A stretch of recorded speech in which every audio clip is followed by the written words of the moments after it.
राज TV, हर कदम सच के साथ। नमस्कार, मैं हूं मुकेश शर्मा। आप देख रहे हैं राज टीवी। हमारे खास प्रोग्राम बहरोड की हलचल में आपका स्वागत है। आइए नजर डालते हैं आज की खास बुलेटिन पर। आज 24 अक्टूबर 2024 गुरुवार को अतिरिक्त जिला कलेक्टर ओम प्रकाश सारण के दिशा निर्देश में और मुख्य चिकित्सा एवं स्वास्थ्य अधिकारी डॉक्टर आशीष सिंह शेखावत के नेतृत्व में बहरोड में मिलावटखोरों के खिलाफ की गई बड़ी कार्रवाई के दौरान खास सुरक्षा अधिकारी हेमंत कुमार यादव ने बताया कि राजस्थान सरकार द्वारा चलाई गई शुद्ध के लिए युद्ध अभियान के तहत सूचना मिली कि बहरोड में मैसर्स सुरेंद्र बोहरा के यहाँ खाद्य पदार्थों में मिलावट एवं खाद्य सुरक्षा एक्ट 2006 के नियमों का उल्लंघन लगातार किया जा रहा है। मौके पर खाद्य सुरक्षा दल के साथ पहुंचने पर सूचना सही पाई गई। सूचना सत्यापित होने पर कार्रवाई के दौरान खाद्य सुरक्षा दल को करीब 500 किलो दूषित एवं बदबूदार रसगुल्ले, छैना मिठाई पाई गई, जो कि स्टील के बर्तनों में रखी गई थी। उसका खाद्य सुरक्षा नियमों के तहत सैंपल लेकर जयपुर प्रयोगशाला में भिजवाया गया और दूषित बदबूदार मिठाई को मौके पर जेसीबी द्वारा गड्ढा खुदवाकर नष्ट करवाया गया। कार्रवाई के दौरान प्रतिष्ठान द्वारा घरेलू सिलेंडरों का उपयोग किया जा रहा था, जो कि नियमों के खिलाफ है। जांच दल द्वारा तुरंत रसद विभाग को मौके पर बुलाया गया और 12 घरेलू सिलेंडरों को जब्त किया गया। जांच दल के तहसीलदार अभिषेक यादव, खास सुरक्षा अधिकारी रोशन लाल और रसद विभाग के प्रवर्तन निरीक्षक विजयपाल रविकांत मौजूद रहे। हुई है, कितना क्या माल पकड़ा गया है और क्या कार्रवाई की, बताइए सर। आज दिनांक 24 अक्टूबर 2024 गुरुवार को हमारे को ये सूचना मिली थी कि बहरोड के अंदर मैसर सुरेंद्र बोहरा जी के वहाँ मिलावट का कोई कार्य हो रहा है। इसमें राजस्थान सरकार की तरफ से अभियान चल ही रहा है, शुद्ध के खिलाफ युद्ध अभियान। तो हमारे कलेक्टर मैडम की तरफ से दिशा निर्देश थे और एडीएम साहब के नेतृत्व में हमने उनके नेतृत्व में हमने सीएमएचओ साहब श्री आशीष शेखावत जी के दिशा निर्देश में कार्रवाई की है। मौके पर हम मैसर सुरेंद्र बोहरा के यहाँ पहुँचे, जहाँ पे हमें मौका मुआयना पे करीब 500 किलो दूषित मिठाई मिली, जिसको हमने हाथों हाथ सैंपल लेके नष्ट करवाया है यहाँ पे। और कुछ प्राइवेट जो अपने घरेलू सिलेंडर मिलते हैं वो वहाँ मिले 12 के आसपास। उसमें हमने रसद विभाग के श्री विजयपाल जी को बुलाकर हाथों हाथ जो उनकी कार्रवाई बनती है वो करवाई। ये दिवाली नज़दीक है और आप लोग भी लगातार कार्रवाइयाँ कर रहे हैं, लेकिन फिर भी ये ऐसे जो लोग हैं अपनी कार्रवाई से बाज नहीं आ रहे हैं। अभी हमने देखा कि आपका लगभग 500 किलो के आसपास आपके अकॉर्डिंग रसगुल्ला फेंका गया है। यदि आप लोगों की कार्रवाई नहीं होती तो यह रसगुल्ला लोगों के पास में जाता, लोग इसे खाते, निश्चित रूप से बीमारियां फैलती। तो विभाग इतना सक्रिय है, उसके बावजूद ये लोग मिलावटी चीज़ें कर रहे हैं। तो कहीं ना कहीं यहाँ स्थानीय प्रशासन की कहीं ना कहीं कमी है, क्योंकि आप लोगों को अलवर से आना पड़ रहा है। अभी सर अलवर से ही आया जा रहा है, लेकिन हमने फिर भी इसके लिए प्रोटोकॉल अपना टोल फ्री नंबर जारी कर रखा है, व्हाट्सअप नंबर जारी कर रखा है। जैसे भी हमारे को किसी भी तरह की आमजन से कोई भी हमारे को सूचना मिलती है, हम उस पर तुरंत कार्रवाई करते हैं। सर, क्या आप हमें पब्लिक डोमेन के लिए वो नंबर बताएंगे एक बार सर? अभी आप मुख्यमंत्री पोर्टल पर ही डायरेक्ट शिकायत कर सकते हो 181 पर, उस पर तुरंत कार्रवाई होती है। तो क्या आगे भी इस तरह की कार्रवाइयाँ दिवाली तक मिलेंगी या दिवाली के बाद में बंद हो जाएंगी? बिल्कुल दिवाली के बाद में मिलेगी। सरकार की तरफ से मुखबिर योजना भी है, जिसमें सूचना देने वाले को 51,000 तक का पुरस्कार भी सरकार की तरफ से है, तो आप उसका फायदा उठा सकते हैं। Are you planning your wedding in Rajasthan? Look no further. Our exclusive banquet at Shakti Resort. The epitome of elegance with stunning views, impeccable service and a touch of royal charm.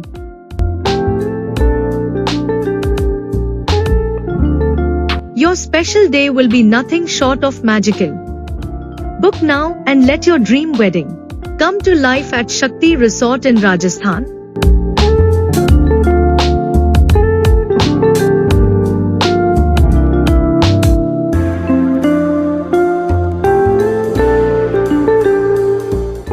श्रीमान उप निदेशक महिला अधिकारिता के निर्देशानुसार block Behror में महावरी स्वच्छता प्रबंधन एवं एनीमिया पर कार्यशाला का आयोजन किया गया, जिसमें block supervisor Manish Yadav, doctor Savita Goswami, block coordinator Anil Saini, anganwadi कार्यकर्ता ललिता यादव, महिलाओं एवं किशोरी बालिकाओं की उपस्थिति के साथ डॉक्टर सविता गोस्वामी ने महावरी के दौरान होने वाले हार्मोनल परिवर्तन, एनीमिया के कारण एवं उनको दूर करने का उपाय बताया। साथ ही सर्वाइकल कैंसर, जो महिलाओं में गंभीर समस्या बताया जा रहा है, उसके बारे में विस्तार से जानकारी दी। ब्लॉक सुपरवाइजर मनीष यादव ने महिलाओं व बालिकाओं को उड़ान योजना एवं अन्य विभागीय योजना, शिक्षा हेतु उद्यम प्रोत्साहन आदि की विस्तार से जानकारी दी। राज टीवी, हर कदम सच के साथ। राइजिंग राजस्थान को लेकर जिला कलेक्टर की प्रेस कॉन्फ्रेंस।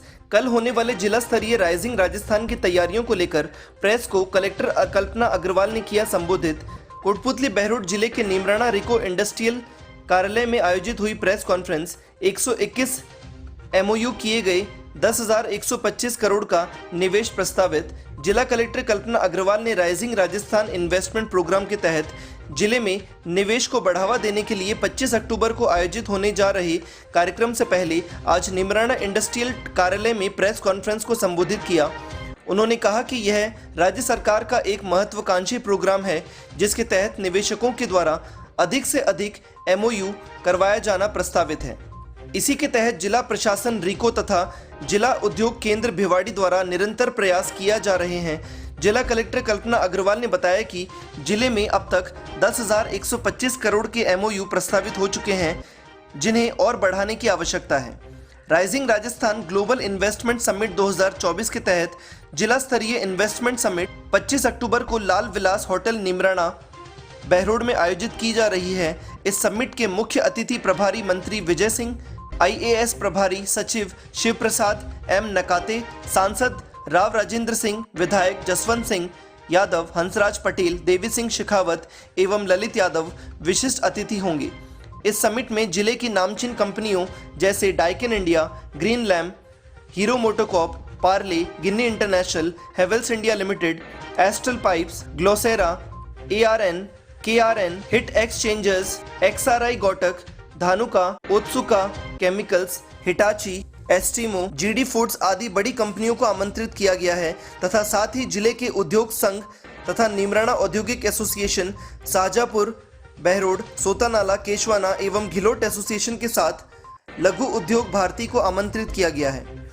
इस जिले का उत्पाद ODOP ऑटोमोबाइल्स कंपोनेंट है। इनके स्टॉल के साथ DIC, रिको, बैंको, राजीविका एवं FPO के स्टॉल प्रकाशित की जाएंगी।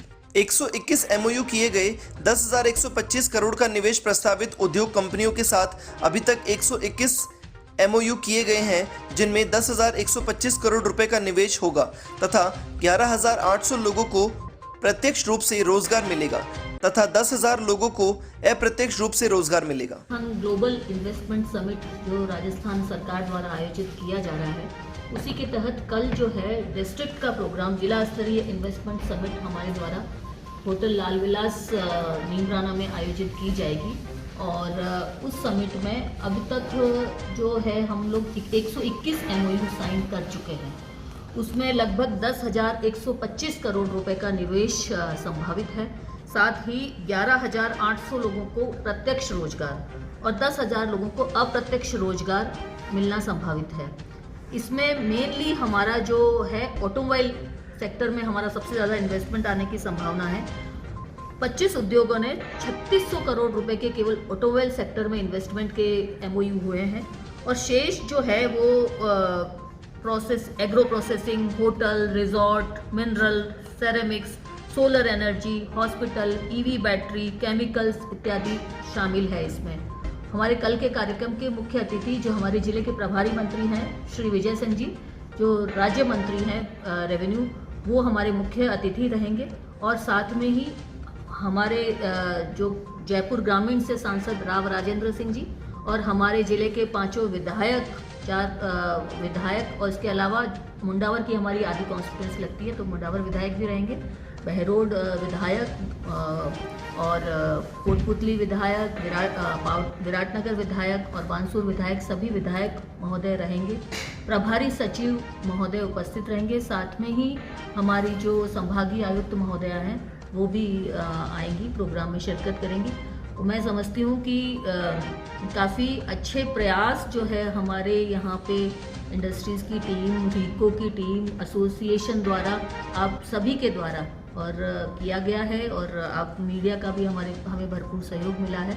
और हमारे द्वारा प्रचार प्रसार के लिए पिछले गत कई दिनों से इसके प्रचार प्रसार के लिए संपर्क एक व्यक्ति से हम पर्सन टू पर्सन जितने भी यहाँ पे इन्वेस्टर हैं सबसे फ़ोन पे बात कर रहे हैं और उनके जो भी आगे फ्यूचर प्लान्स हैं उसको मटेरियलाइज करने की कोशिश कर रहे हैं। अभी हो सकता है ये MOU 121 ही हुए हैं, परंतु अभी जो राज्य स्तर पर समिट है वो दिसंबर में होगी। तब तक हमारे ये MOU का कार्यक्रम लगातार जारी रहेगा और ये MOU और बढ़ेंगे और इससे रोजगार भी और सृजित होगा। और कौन सी बड़ी बड़ी कंपनी आएंगी जो इसलिए MOU में है? जी, जो बड़ी कंपनियां हैं मेनली एक तो ऊर्जा ग्लोबल लिमिटेड है जिसने हमारे साथ 4200 करोड़ रुपए का MOU साइन किया है। वो लिथियम बैटरी बनाने का काम करेगी। इसके अलावा KRN प्रोडक्ट्स जो है ऑलरेडी हीट एक्सचेंजर का काम ऑलरेडी वो यूनिट पहले से कर रही है यहाँ पे। उन्होंने हमारे साथ 1170 करोड़ रुपए का MOU साइन किया है। उसमें 600 लोगों को मतलब 600 लोगों को रोजगार मिलेगा और ये ऑलरेडी कंपनी काम कर रही है और ये एक्सपेंशन करेगी। इसके अलावा डाइकेन एयर कंडीशन जो ऑलरेडी हमारे जापानीज जोन में काम कर रही है, तो ये भी अपना एक्सटेंशन करेंगे और इसमें 525 करोड़ रुपए का इन्होंने हमारे साथ MOU साइन किया जिसमें 275 लोगों को रोजगार मिलेगा। हाल ही में रीको ने इनको एडिशनल लैंड भी अलॉट की है, लगभग 12,000 स्क्वायर मीटर जमीन रीको ने अलॉट की है। इसके अलावा श्रीजी लैबोरेटरीज जो है सोता नाला में, इन्होंने भी हमारे साथ 310 करोड़ का MOU साइन किया है। ये बेसिकली मेडिसिन बनाते हैं और इससे 55 लोगों को रोजगार मिलेगा। इनके पास भी लैंड अवेलेबल है और डाइकिन के पास भी लैंड अवेलेबल है, KRN के पास भी लैंड अवेलेबल है। तो जिनके पास लैंड अवेलेबिलिटी है उनकी तो बहुत जल्दी एग्जीक्यूट होने की पॉसिबिलिटी रहेगी। इसी तरह से और भी फूड सेक्टर में, एग्रो प्रोसेसिंग में, होटल्स में, केमिकल्स में, अलग अलग मतलब मैं यदि कैटेगरी वाइज देखूं तो हमारे एग्रो प्रोसेसिंग में लगभग 228 करोड़ के MOU साइन हुए हैं। ऑटोमोबाइल में 2,535 करोड़ के MOU साइन हुए हैं। केमिकल में 354 करोड़ के MOU साइन हुए हैं। EV में अकेला EV में ही 4,200 करोड़ का MOU साइन हुआ है। हॉस्पिटल सेक्टर में भी लगभग 66 करोड़ का MOU साइन हुआ है। होटल एंड रिजॉर्ट में 12 करोड़ का। माइंस, मिनरल्स, सेरेमिक्स, इसमें हमारे जो माइंस एरिया जहाँ पर भी है उसमें भी कुछ नए लोग जिनके पास लीज जिनको मिल चुकी है किंतु उन्होंने अभी तक काम शुरू नहीं किया है, तो वो भी अपना इन्वेस्टमेंट करेंगे। उनके साथ भी MOU, कुछ नए क्रैशर है, कुछ नए माइंस एरिया हैं। इसके साथ ही हमने और भी माइंस में प्लानिंग की है, कुछ नए प्लॉट्स बनाए हैं। वो तो जब ऑक्शन होंगे तब उसके बाद हमारा काम शुरू होगा, पर हमने उसमें भी नए 14 प्लॉट्स बनाए हैं बुचारा क्षेत्र में और उधर पावटा एरिया में। तो उसमें भी जैसे जैसे आगे बढ़ेंगे, ऑक्शन का प्रोसेस आएगा तब नए इन्वेस्टर्स आएंगे। और वायर्स एंड केबल्स में हमारे पास 186 करोड़ का हमने MOU साइन किया है। वेयर हाउसिंग का भी यहाँ नीमराना साइड में काफ़ी अच्छा स्कोप है, काफ़ी वेयर हाउसेज बने हुए भी हैं और 146 करोड़ का हमने MOU साइन किया है। टेक्सटाइल सेक्टर में भी यहाँ पे इंडस्ट्रीज काम कर रही है, ऑलरेडी भी कर रही है और इसमें केशवाना में भी है, नीमराना में भी है टेक्सटाइल क्षेत्र में। और आगे हमने और 306 करोड़ का MOU उनके साथ साइन किया है। सोलर एनर्जी में 18 MOU साइन हुए हैं जिसमें 239 करोड़। सोलर एनर्जी में बताना चाहूँगी कि ये सारा बानसूर एरिया में बहुत बड़े सोलर के नए प्लांट्स आ रहे हैं जिसमें इन्होंने कुसुम योजना में भी फ़ायदा ले रहे हैं और काफ़ी बड़े इन्होंने प्लांट्स जो हैं उन्होंने काम करना शुरू कर दिया है सोलर के क्षेत्र में।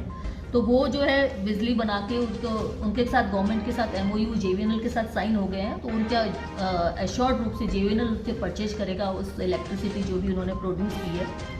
और एजुकेशन सेक्टर में और स्किल सेक्टर में 167 करोड़ के MOU साइन हुए हैं।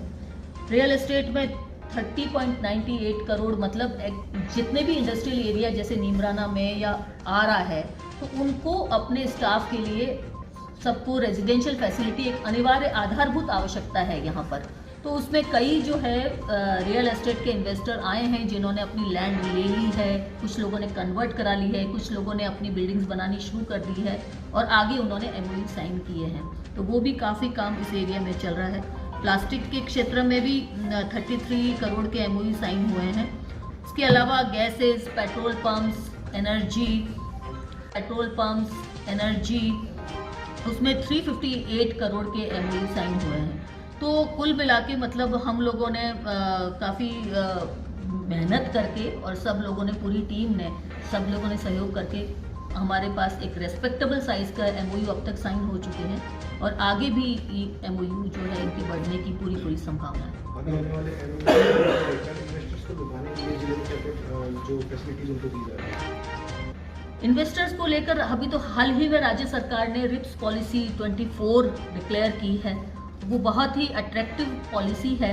पूर्व की जो रिप्स पॉलिसी है वो तो है ही, इसके अलावा जो नई रिप्स पॉलिसी है वो भी मतलब आ गई है।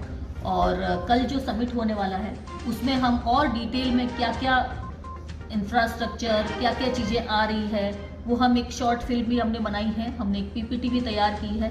तो वो सभी इन्वेस्टर्स को वो हम वहाँ पे डिटेल में हम बताएंगे कि क्या क्या इंफ्रास्ट्रक्चर की फैसिलिटी है, क्या क्या इलेक्ट्रिसिटी उनको चाहिए, रोड चाहिए होती है इन्वेस्टर्स को, रोड सेक्टर में क्या काम हम लोगों ने किया है या आगे क्या होने वाला पॉसिबिलिटी है, और हाउसिंग सेक्टर में क्या काम हुआ है, या बेसिक सर्विसेज है, मान लो जैसे कि हॉस्पिटल चाहिए, आप स्कूल चाहिए, जो भी यदि फैमिलीज आती हैं, तो वो सब चीज़ें हम कल जब इन्वेस्टर्स आएंगे तो उनके सामने हम अपना पूरा विजन जो है वो शो करेंगे। एक स्लोगन था दिल्ली नहीं बनाना, दिल्ली नहीं बनाना जी, लेकिन जिस तरह उद्योगपति आ रहे हैं वो बता रहे हैं हमसे कि भाई यहाँ पे बिजली, पानी और जो मूलभूत सेवाओं की कमियाँ हैं, तो किस तरह हम यहाँ निवेश करेंगे? मैं आपको निवेदन कर दूं कि इसका हमारा जो पूरा विजन है कल हम इन्वेस्टर्स के सामने पूरा नहीं मैम, जैसे कि रिक्को के अंतर्गत लिबर्टी कंपनी के सामने पार्क आते हैं, उन पार्कों की बदबू और अगर वो वहाँ की गंदगी देखें तो सड़क तक भी आती है, लेकिन उसके ऊपर भी रिक्को के द्वारा ना कोई कार्रवाई की जा रही है, उसको देखा जा रहा है। उस बारे में करेंगे बात करेंगे। आज की खबरों में इतना ही। देखते रहिए राग टीवी। नमस्कार।